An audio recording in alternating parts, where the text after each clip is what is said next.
রোজা করে আসতে আসতে হলে আমার 50 বছর মতন হয়ে গেল রোজা। এখন রোজা আসলো, আজও রোজা ছিল। এখন নিয়ত করছি আল্লাহর কাছে কালিও থাকার জন্য। দেখি জানতে পারলাম এই গরিব লোক কুড়িগ্রামের ইনসার আলী, সে 40 বছর না 50। আল্লাহ সুবহানাহু ওয়া তাআলা চাইলে কি না পারেন। হজ্জে আমাদের দেশ থেকে অনেক মানুষ গিয়েছে আলহামদুলিল্লাহ। অনেকে হজ্জের ইচ্ছে পোষণ করেছেন কিন্তু হজ্জে যাইতে পারেন না।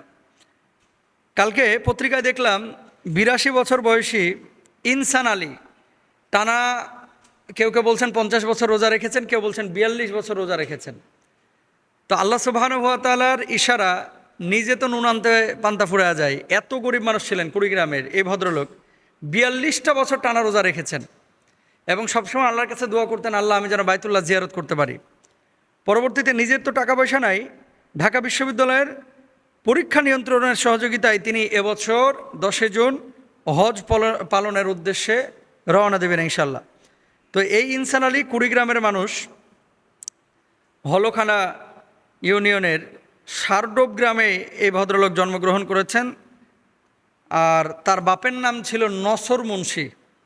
ইনসান আলীর বাপের নাম হচ্ছে নসর মুন্সি, মারা গিয়েছে, আল্লাহ জান্নাত নসিব করুক। বলার উদ্দেশ্য আছে, ওই যে আপনারা একটা ইসলামী সঙ্গীতেও শোনেন যে আমার আশায় আছে সম্বল নাই, কি করি উপায়, মনে বড় আশা ছিল যাব মদিনায়, তাই না? প্রত্যেকটা মানুষের কিন্তু আশা আকাঙ্ক্ষা আছে যে আমরা মদিনায় যাব, কিন্তু কিভাবে যাব সেই অর্থ, সেই সামর্থ্য কিন্তু প্রত্যেকের আমাদের নেই। আপনাদেরকে একটা কথা বলি, আপনাদের কি বাইতুল্লাহ জিয়ারতের ইচ্ছা জাগে না? জাগে কি জাগে না? আল্লাহ রসুল সাল্লাল্লাহু আলাইহি ওয়াসাল্লাম বাইতুল্লাহ জিয়ারত নিজে করেছেন, সাহাবীরা করেছেন, এবং আল্লাহ তাআলা কুরআনুল কারীমে বলেছেন ওয়ালিল্লাহি আলান নাসি হাজ্জুল বাইতি মান ইসতাতা ইলাইহি সাবিলা।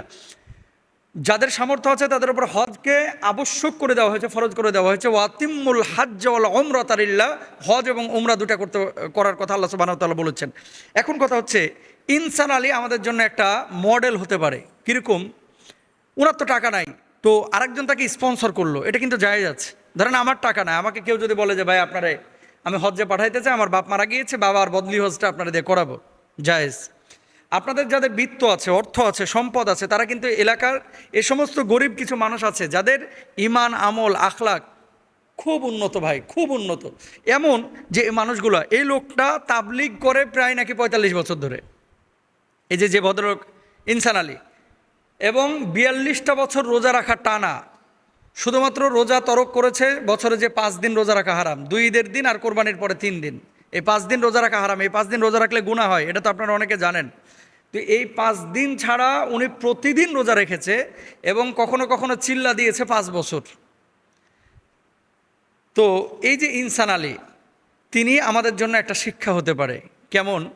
মদিনা মুনাওয়ারায় যাওয়াটা, আল্লাহর হাবিবের রওজার পাশে দাঁড়িয়ে সালাম দেওয়াটা, মুসলিম হিসেবে যদি আপনার আকাঙ্ক্ষা না জাগে তাহলে জানতে হবে যে নবী প্রেম আপনার ভিতরে নেই। আল্লাহর ঘরের পাশে দাঁড়িয়ে নামাজ আদায় করবেন, একেবারে যে কাবার দিকে মুখ করে আমরা নামাজ পড়ছি বাংলাদেশ থেকে, এই কাবার সামনে দাঁড়িয়ে নামাজ আদায় করা, এটার অনুভূতি বুঝেন?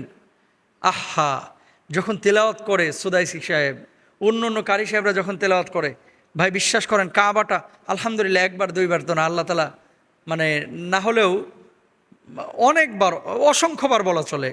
কারণ প্রতি উমরা সফরে তো প্রতিদিন 5 ওয়াক্ত নামাজে আমরা কাবায় যাওয়ার সুযোগ পাই। কখনো ঢুকতে পারি, কখনো ঢুকতে পারি না, তবে হারাম শরীফের চত্বরে নামাজ আদায় করি। তো কাবাকে সামনে নিয়ে নামাজ আদায় করার যে অনুভূতি, এটা না পড়লে আপনি বুঝতে পারবেন না, না পড়লে বুঝতে পারবেন না। চোখ দিয়ে অটোমেটিক আপনার পানি আসবে। তেলাওয়াত যখন করবে যেন কোরআনটা নাজিল হচ্ছে, এরকম একটা অনুভূতি তৈরি হয়। ইনসান আলীর মতো আমাদের অনেক গরিব ভাই বোনেরা আছে বাংলাদেশে। আপনাদের কাছে কয়েকটি মানে নাসিহা আমার পক্ষ থেকে। 1 নাম্বার, বাইতুল্লাহ জিয়ারতের জন্য শুধুমাত্র চেষ্টা চালাবেন, এর মধ্যে ক্ষান্ত থাকবেন না। রাত্রিবেলা আল্লাহর কাছে কান্নাকাটি করবেন। আমার পরিচিত আরেকজন চাচা আছে, আমি যখন মাদ্রাসায় পড়তাম, আমাদের মাদ্রাসার দারোয়ান ছিল গোপালগঞ্জের। 5 মেয়ে হাফেজ, 4 ছেলে হাফেজ, 9 জন সন্তান তার। আমি জানি না এখন বেঁচে আছেন কিনা, অনেক আগের কথা। দারোয়ান চাচা তখন বেতন পাইতো খুবই অল্প, শুরু হয়েছিল মনে হয় 1500 টাকা করে, 2500 টাকা পর্যন্ত উঠতে আমরা দেখেছিলাম। এই চাচা বলতো যে হজ্জে যাব, হজ্জে যাব। তো পোলাপান হাসতো শুধু ছেলেরা, যে করেন দারোয়ানি আর হজ্জে যাইবেন, হজ্জে যাইতে এত টাকা পাইবেন কোথায়, এরকম আর কি একটা ভাব সব ছেলেদের, ছাত্রদের। তো আমরা যখন ফারেক হয়ে পরবর্তী এক সময় গেলাম, দেখলাম চাচার মাথা কামানো।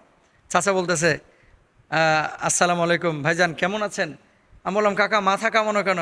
কে তো আল্লাহর ঘরে হাজিরা দিয়ে আসলাম, হজ্জে গেছিলাম। আমি বললাম, কাকা কিভাবে গেলেন? ফ্রান্সের এক প্রবাসী বাংলাদেশি তাকে স্পন্সর করেছে বদলি হজ্জের জন্য। তো আল্লাহ তাআলা এরকম অনেক মানুষ বদলি হজ্জে মানুষকে পাঠায়। আপনি যদি আল্লাহর কাছে কান্নাকাটি করতে পারেন, দোয়া করে আল্লাহর কাছ থেকে দোয়াটা কবুল করায় নিতে পারেন, হয়তোবা কেউ আপনাকে রাস্তাতে ধরেও আপনার বলবে যে চলেন হজ্জে যান, আমার বাবার পক্ষ থেকে আপনি হজটা করেন। গত বছর আজহার থেকে এক ছেলে এসেছে, মিশর আজহার বিশ্ববিদ্যালয় থেকে। আমি বললাম, তুমি ছাত্র মানুষ, টাকা পাইলা কই হজ্জে আসার? মিশর থেকে তুমি এই সৌদি আরবে এসেছো। হুজুর, এক ধনী বোন আমাকে টাকা দিয়েছে, যে ওনার সময় নাই, এই জন্য আমাকে বলছে যে তুমি তো আল্লাহওয়ালা মানুষ, মানে তুমি উমরাটা করে আসো, এবং এই খরচটা আমি তোমাকে দিয়ে দিলাম। তো অসংখ্য মানুষের টাকা আছে কিন্তু যাওয়ার সময় নাই, বা গিয়ে যে আল্লাহর কাছে ইবাদত বন্দেগী করবে সে সময় বের করতে পারতেছে না। তো এই মানুষগুলো খুঁজে যে কাকে দেবে, আল্লাহ তাআলা আপনাকেও নির্বাচিত করে দিতে পারে। এজন্য দোয়া করবেন বেশি বেশি, দুরূদ শরীফ পড়বেন বেশি বেশি, আর ইনসান আলীর মতো দাওয়াতি কাজ করবেন বেশি বেশি, যে মাধ্যমে পারেন। হ্যাঁ, ইসলামী আন্দোলনের মাধ্যমে হোক, দাওয়াত তাবলীগের মাধ্যমে হোক, অথবা আমাদের হালাকার মাধ্যমে হোক, দ্বীনি মাহফিল মার্কাজের মাধ্যমে হোক, যেভাবে পারেন দাওয়াতি কাজ করেন, আল্লাহর কাছে দোয়া করেন। আল্লাহ তাআলা সবাইকে বাইতুল্লাহ জিয়ারত করার তৌফিক দান করুন।